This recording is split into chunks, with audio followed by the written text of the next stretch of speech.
Quatrième partie de la séquence consacrée donc à la Révolution française.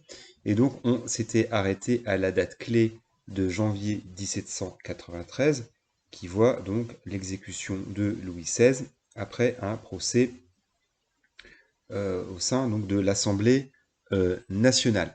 Sachant qu'à l'époque, le pouvoir est alors aux mains d'un gouvernement révolutionnaire dirigé par Danton et Robespierre. Et c'est ce gouvernement révolutionnaire qui va lancer une politique qu'on appelle la terreur. Donc, on pourrait dire la terreur révolutionnaire, avec l'idée de réprimer très durement tous ceux qui seraient pas assez révolutionnaires ou suspectés de vouloir faire le jeu des Girondins. Donc d'ailleurs, ces derniers vont être largement réprimés, hein. Donc là, on est en juin 1793. Hein, les chefs girondins, notamment un dénommé Brissot, sont guillotinés. Hein, voilà, en gros, on les accuse de ne pas être assez révolutionnaires, de faire même le jeu de la contre-révolution. Ils sont exécutés. Les modérés en général, parfois même on vide les prisons, enfin voilà, des royalistes ou des aristocrates, des membres du clergé qui étaient en prison sont exécutés. Bien sûr, les royalistes. Alors, l'idée de Danton, et surtout Robespierre, c'est lui qui tire vraiment les ficelles de la terreur, c'est de faire face d'abord aux ennemis de l'intérieur. Bon, à tort ou à raison, enfin voilà, il considère que la France a des ennemis à l'extérieur, qu'elle combat, donc autrichiens et prussiens, mais qu'elle a surtout des ennemis à l'intérieur. Et que si la révolution veut perdurer, il faut éliminer ses ennemis de l'intérieur. Là, il y a un moment où la machine va s'emballer. Parce que il y a un moment où Danton va vouloir en fait freiner, on pourrait dire cette frénésie de la terreur, hein, donc suscitée par Robespierre. Et Danton va s'opposer en fait à Robespierre, et mal lui en prend parce que il est lui-même exécuté hein, en avril 1794, alors même qu'ils étaient autrefois amis et alliés. Danton est exécuté. Alors le prétexte étant qu'il est corrompu. Bon, certes, Danton aime l'argent, il y a des magouilles financières, etc. Bon, en tout cas, il est exécuté. Autre condamné célèbre, c'est Desmoulins, Camille Desmoulins, qui est un journaliste très influent, qui était aussi d'ailleurs un ami de Robespierre, mais enfin il n'empêche qu'il sera guillotiné. En juillet 1794, là, l'Assemblée nationale commence à prendre peur, parce que tout le monde se sent menacé, hein, tout le monde se regarde en chien de faïence, qui sera le prochain sur l'échafaud. Et il y a un moment où Robespierre commet une maladresse, enfin, c'est-à-dire qu'en fait, il s'adresse à l'Assemblée en disant qu'il y a des traîtres parmi nous, mais il ne les cite pas. Donc tout le monde se sent visé.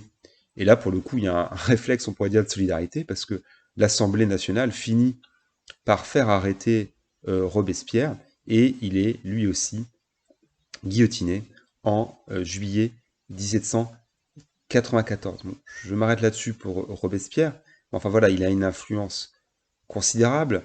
Il est vu comme un des grands leaders de la Révolution, avec tous les excès que ça peut susciter, mais bon, il est celui qui a permis quand même, quoi qu'on en pense, à cette révolution de perdurer. Et d'ailleurs, il a beaucoup inspiré plus tard les révolutionnaires russes, notamment Lénine, hein, qui s'est beaucoup inspiré de l'œuvre de Robespierre, qu'on appelait d'ailleurs l'incorruptible. Hein, là aussi, par rapport à Danton en tout cas, il était incorruptible par rapport à l'argent. Donc là, les députés de la Convention vont finir par instaurer un régime républicain un peu plus modéré, en tout cas un régime républicain qui est clairement favorable à la bourgeoisie. Alors là aussi, bon, je les ai pas cités, hein, vous voyez, c'est très très dense, mais il y a une frange plutôt révolutionnaire, populaire, qu'on appelle donc les sans-culottes, sur laquelle donc c'est beaucoup appuyé les montagnards.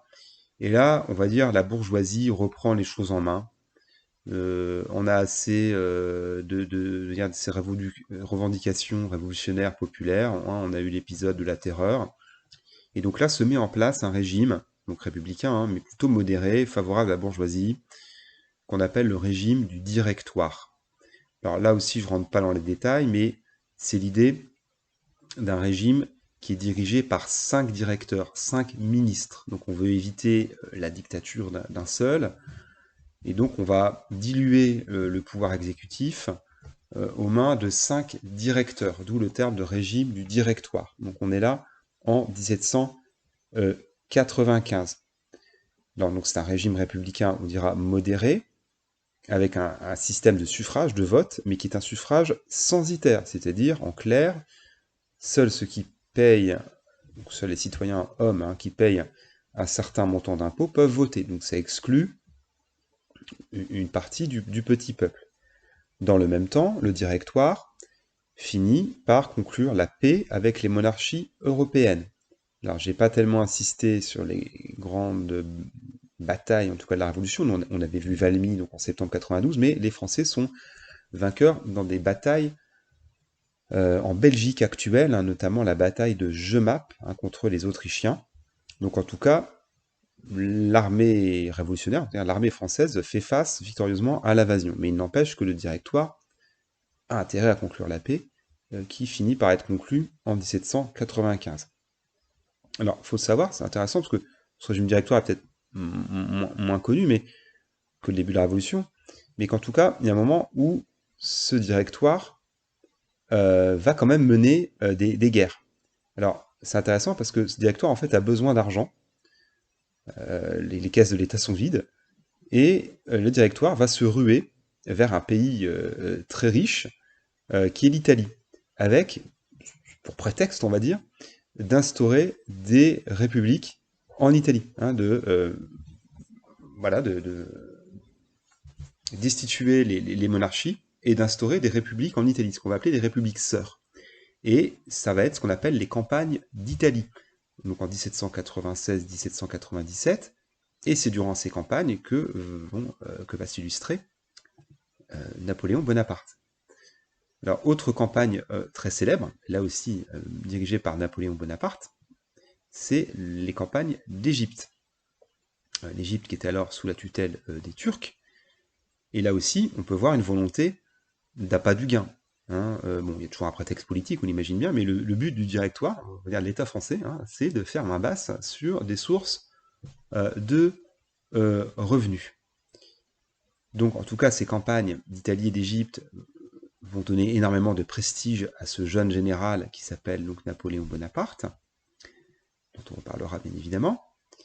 Sauf que dans le même temps, il y a une instabilité politique. Il y a toujours la frange révolutionnaire, la plus à gauche, on pourrait dire, qui n'a pas dit son dernier mot. Il y a même des leaders, voilà, un dénommé Gracchus Babeuf qui est exécuté. Donc on dirait l'extrême gauche, on pourrait dire, en tout cas la frange la plus révolutionnaire, considère ce directoire comme trop favorable à la bourgeoisie et donc lutte contre le régime. Et il y a aussi la menace royaliste. Les royalistes n'ont toujours pas dit leur dernier mot. On se souvient quand même que les frères de Louis XVI étaient en exil, et qu'il y a beaucoup de grands nobles, ce qu'on appelle les émigrés, qui ont fui, notamment en Angleterre, et qui tirent les ficelles pour restaurer la royauté en France. Donc, les royalistes n'ont pas dit leur dernier mot. Dans le même temps, l'armée et les généraux, dans le cadre des campagnes d'Italie et d'Égypte, accroissent leur pouvoir, et notamment, on l'a vu, Napoléon Bonaparte. Et donc, le régime se retrouve affaibli.